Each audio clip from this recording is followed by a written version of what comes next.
नमस्कार दर्शकों, आप सभी का बहुत बहुत स्वागत है DHP न्यूज़ चैनल में। आज है तारीख 2 अक्टूबर 2024, दिन बुधवार। सत्य, अहिंसा एवं शांति के प्रतीक राष्ट्रपिता महात्मा गांधी, जय जवान जय किसान के प्रणेता पूर्व प्रधानमंत्री भारत रत्न श्री लाल बहादुर शास्त्री जी की जयंती की हार्दिक शुभकामनाएं। हिमाचल प्रदेश के आज के मुख्य समाचार और महत्वपूर्ण खबरें आपको बताएंगे। यदि आपने अभी तक DHP न्यूज़ चैनल को सब्सक्राइब नहीं किया है तो कृपया चैनल को सब्सक्राइब ज़रूर कीजिए।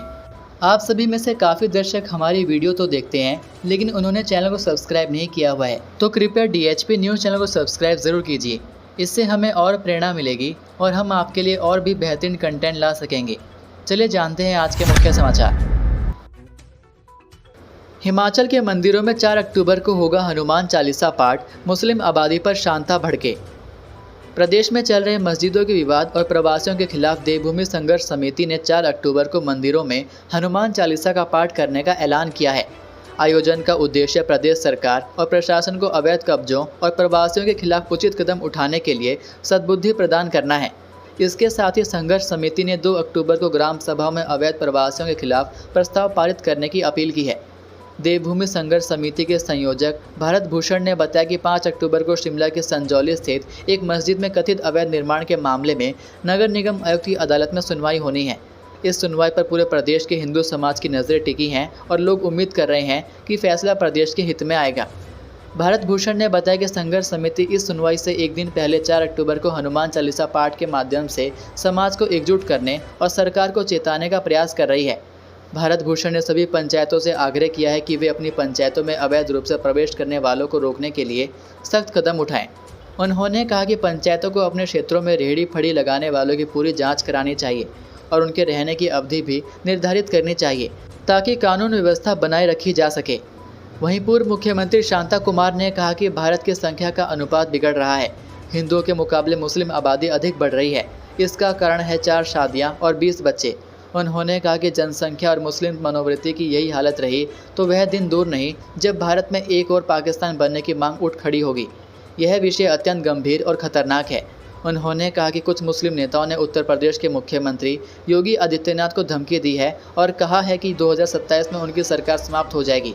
इसका कारण यह है कि मुसलमानों की संख्या बढ़ रही है। दुर्भाग्य से यह एक सच्चाई है। वहीं पूर्व मुख्यमंत्री शांता ने कहा कि भारत सरकार को जल्द कानून बनाकर बढ़ती जनसंख्या को रोकना चाहिए। अभी कानून नहीं बन सकता तो सरकार एक अनिवार्य नियम बनाए कि 2 से अधिक बच्चों वाले परिवार को किसी प्रकार की सरकार की कोई सुविधा नहीं मिलेगी और उस परिवार का कोई भी सदस्य किसी भी प्रकार का चुनाव नहीं लड़ सकता। वित्त महकमा हुआ सख्त, वित्तीय अनुशासन का पालन नहीं किया तो अफसरों पर होगी कार्रवाई। वित्तीय अनुशासन का पालन नहीं किया तो अफसरों पर कार्रवाई की जाएगी। हिमाचल प्रदेश सरकार के प्रधान सचिव वित्त देवेश कुमार ने सभी प्रशासनिक सचिवों को वित्तीय अनुशासन के लिए पत्र लिखा है। इस संबंध में लोक लेखा समिति की सिफारिशों को लागू करने के निर्देश दिए हैं। मुख्यमंत्री सुखविंदर सिंह सुक्खू की ओर से वित्तीय अनुशासन की बात बार बार दोहराए जाने के बाद वित्त महकमा सख्त हो गया है। पत्र में स्पष्ट किया है कि यदि भविष्य में विभागों ने वित्तीय अनुशासन का पालन नहीं किया तो वित्त विभाग संबंधित अधिकारियों और कर्मचारियों के खिलाफ कार्रवाई के लिए बाध्य होगा। विभागों की आंतरिक व्यवस्था को सुधारा जाए जिससे आहरण और संवितरण अधिकारियों से व्यय की सारी सूचना निरंतर नियमित रूप से विभागाध्यक्ष तक पहुंच सके। हिमाचल में पूरी की गई गारंटियों को आज पंचकुला में गिनाएंगे सुक्खू। मुख्यमंत्री सुखविंदर सिंह सुक्खू बुधवार को हरियाणा में विधानसभा चुनाव के लिए प्रचार करने जाएंगे। 2 अक्टूबर को मुख्यमंत्री हरियाणा के पंचकुला में चुनावी जनसभाएं करेंगे। इसके बाद मुख्यमंत्री का दिल्ली जाने का कार्यक्रम है। 3 अक्टूबर को मुख्यमंत्री दिल्ली में हाईकमान और केंद्रीय मंत्रियों से मुलाकात करेंगे। बुधवार सुबह 8 बजे मुख्यमंत्री सुक्खू सड़क मार्ग से होते हुए पंचकुला जाएंगे। दोपहर 1:30 बजे मुख्यमंत्री दिल्ली के लिए रवाना होंगे। हरियाणा में चुनाव प्रचार के दौरान मुख्यमंत्री सुक्खू हिमाचल प्रदेश में पूरी की गई चुनावी गारंटियों को गिनाएंगे। बीते दिनों प्रधानमंत्री नरेंद्र मोदी ने हरियाणा और जम्मू कश्मीर में चुनाव प्रचार के दौरान हिमाचल की कांग्रेस सरकार को घेरा है। प्रदेश में वित्तीय संकट का जिक्र करते हुए प्रधानमंत्री ने कांग्रेस की नीतियों पर सवाल उठाए। अब बुधवार को हरियाणा पहुंचकर मुख्यमंत्री सुखविंदर सिंह सुक्खू प्रधानमंत्री सहित भाजपा पर पलटवार करेंगे। नेता प्रतिपक्ष बोले, पेंशनर्स के साथ सरकार का भेदभाव शर्मनाक, समय से जारी हो पेंशन। नेता प्रतिपक्ष जयराम ठाकुर ने कहा कि प्रदेश में पेंशनर्स को महीने की 5 तारीख को मिलने वाली पेंशन अब सरकार 10 तारीख को देगी। सरकार हिमाचल प्रदेश के पेंशनर्स के साथ भेदभाव कर रही है। लंबे समय तक प्रदेश में अपनी सेवाएं देने वाले सेवानिवृत्त कर्मचारियों के साथ सरकार का यह भेदभाव शर्मनाक है। पेंशनर्स के साथ सरकार यह भेदभाव क्यों कर रही है? जिन्हें अपने परिवार के साथ रहना चाहिए वह आज अपने हक की मांग को लेकर सड़कों पर हैं। क्या इसी दिन के लिए लोगों ने प्रदेश को अपनी सेवाएं दी हैं कि जब वह उम्र के इस पड़ाव पर पहुंचे तो अपने हक के लिए सड़कों पर लड़ रहे हैं? सरकार पेंशन समय से देने से परहेज क्यों कर रही है? पेंशन लोगों का हक है और सरकार इस मुद्दे को हल्के में ना ले।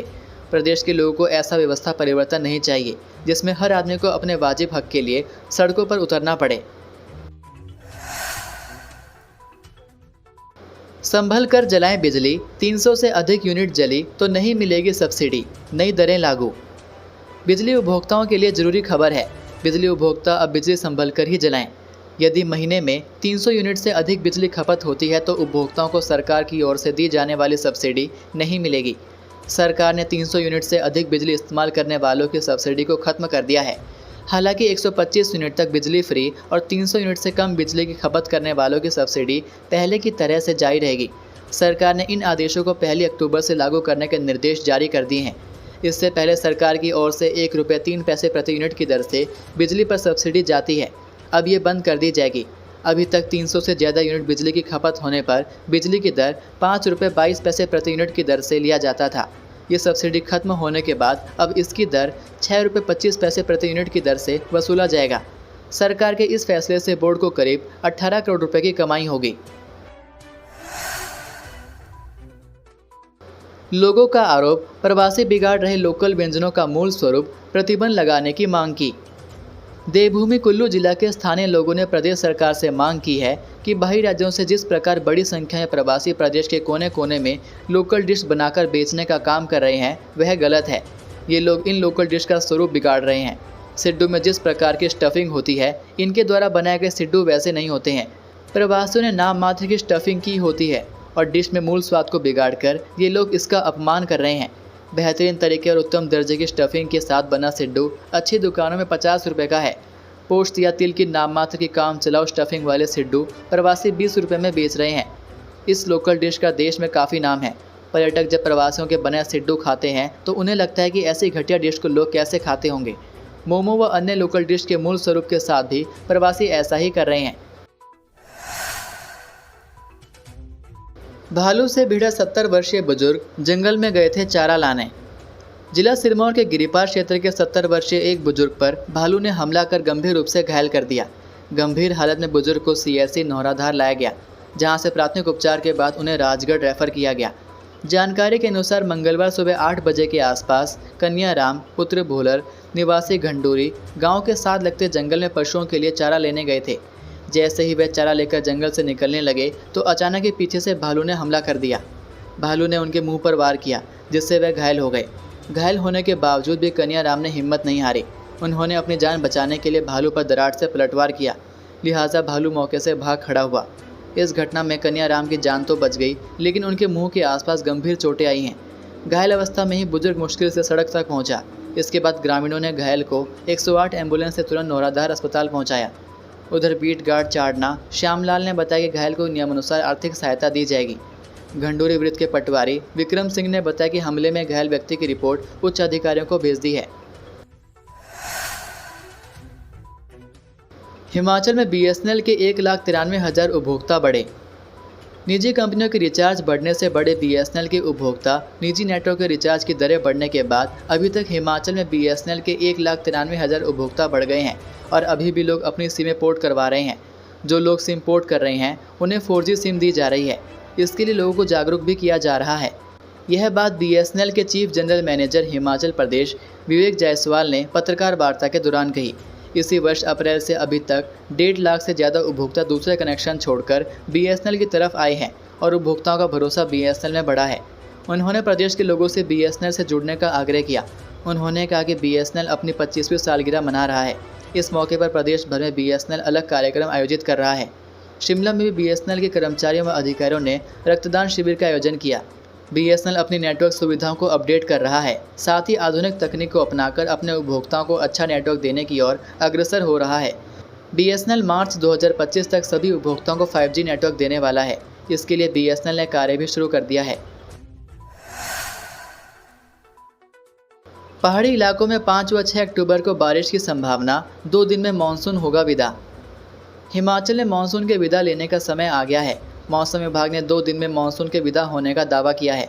मौसम विज्ञान केंद्र शिमला द्वारा जारी पूर्वानुमान के अनुसार वर्तमान में हिमाचल से मानसून की वापसी की परिस्थितियां अनुकूल है। मानसून विड्रॉल लाइन फिलहाल फिरोजपुर, सिरसा, चूरू, अजमेर, माउंट आबू, सुरेंद्रनगर और जूनागढ़ से होकर गुजर रही है।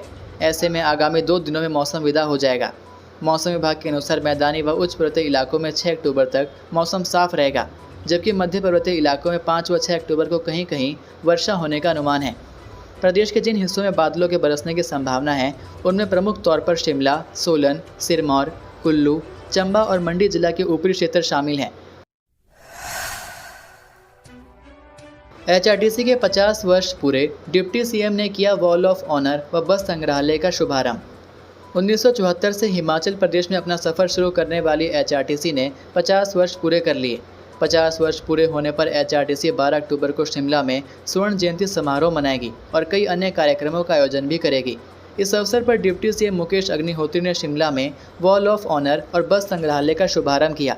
यह संग्रहालय HRTC के बेड़े में शामिल हुई बसों का अद्वितीय प्रदर्शन है।